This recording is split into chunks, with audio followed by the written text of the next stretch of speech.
से कई हजारों साल पहले भारत की धरती पर एक महान प्रतापी राजा ने हिंदू धर्म ग्रंथों में मौजूद ज्ञान को बचाने और सुरक्षित रखने के लिए एक सीक्रेट सोसाइटी बनाई, जिन्हें 9 अननोन मैन यानी 9 अज्ञात पुरुष के नाम से जाना जाता है। ये तो हम जानते ही हैं दोस्तों कि भारत में सबसे पराक्रमी राजाओं में अशोक का नाम सबसे पहले आता है, जिन्हें अशोका द ग्रेट या महान अशोक सम्राट के नाम से भी जाना जाता है। लेकिन सम्राट अशोक सिर्फ युद्ध में ही महान नहीं थे, बल्कि उन्हें प्राचीन हिंदू ग्रंथों का भी ज्ञान था। वो हमेशा चिंता में रहते, क्योंकि वो जानते थे कि भारत के ऋषियों और प्राचीन ग्रंथों में ऐसा ज्ञान समाहित है जो अगर किसी गलत हाथों में लग जाए तो वो मानव सभ्यता के विनाश का कारण बन सकता है। जिसकी वजह से गद्दी पर रहते हुए अशोक ने इस ज्ञान को सुरक्षित करने के लिए गुप्त समाज की नींव रखी, जिन्हें 9 अलग अलग विषयों के ज्ञान की सुरक्षा की जिम्मेदारी सौंपी।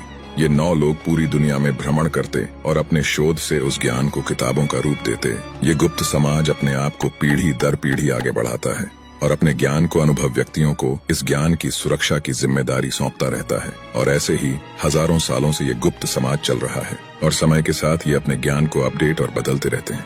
अब एक सवाल तो आपके मन में भी आया होगा दोस्तों कि ऐसा तो क्या ज्ञान है इन किताबों में। तो आइए इसी के बारे में जानते हैं। साइकोलॉजी। पहली किताब साइकोलॉजी पर है, जिसके बारे में कहा जाता है कि अगर कोई इंसान इस किताब में लिखी बातों को समझ पाए तो वो साइकोलॉजिकली इतना स्ट्रांग हो सकता है जो एक साथ हजारों लोगों को अपने मनोविज्ञान की ताकत से अपनी बात मनवा सकता है। फिजियोलॉजी। दूसरी किताब फिजियोलॉजी यानी शरीर के ज्ञान पर है। इस किताब में जो ज्ञान है वो किसी भी इंसान को इतना शक्तिशाली बना सकता है कि वो किसी भी इंसान को सिर्फ छूने मात्र से ही उसकी जान ले सकता है, क्योंकि इस किताब में शरीर के वीक पॉइंट्स और पूरे शरीर की जानकारी है। Biotechnology and microbiology. इस किताब में सूक्ष्म जीवों का ज्ञान समाहित है।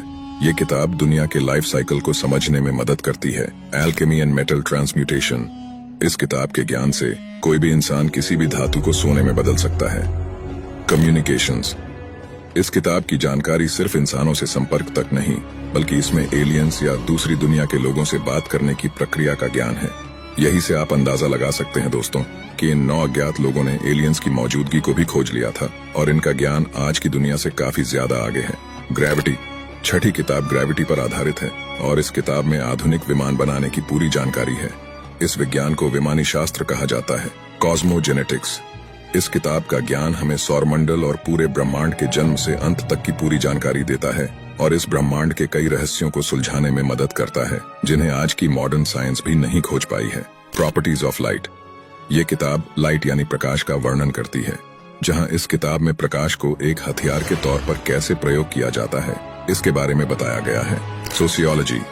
9वीं किताब को पढ़ने वाले इंसान को पूरे समाज के गुप्त रहस्य के बारे में गहन जानकारी मिलती है, जिसमें समाज में आगे बढ़ने की पूरी जानकारी मिलती है। यहीं से पूरी दुनिया के पहले गुप्त समाज की नींव रखी गई, जो अपने ज्ञान को पूरी दुनिया से सुरक्षा प्रदान करती है। कहते हैं कि 10वीं सदी के पॉप सिल्वेस्टर सेकंड भी इन 9 अज्ञात पुरुषों से मिल चुके हैं और सदस्य भी रह चुके हैं। और कुछ लोग तो विक्रम साराभाई को भी 9 अननोन मैन में से एक मानते हैं, क्योंकि उन्होंने भारत के स्पेस प्रोग्राम की नींव रखी थी। ये 9 अज्ञात पुरुष इल्यूमिनाटी की ही तरह बहुत प्रसिद्ध है। वैसे काफी रिसर्चर्स के मुताबिक ये बातें सच भी लगती हैं, लेकिन बहुत लोग इसे सिवाय एक कहानी के और कुछ भी नहीं मानते। लेकिन इसे भी नकारा नहीं जा सकता, क्योंकि हिंदू धर्म के प्राचीन ज्ञान को आप सब भली भांति जानते हैं कि इनमें लिखा ज्ञान कितना ज्यादा एडवांस है, जिन्हें आज की मॉडर्न साइंस ने भी स्वीकार किया है।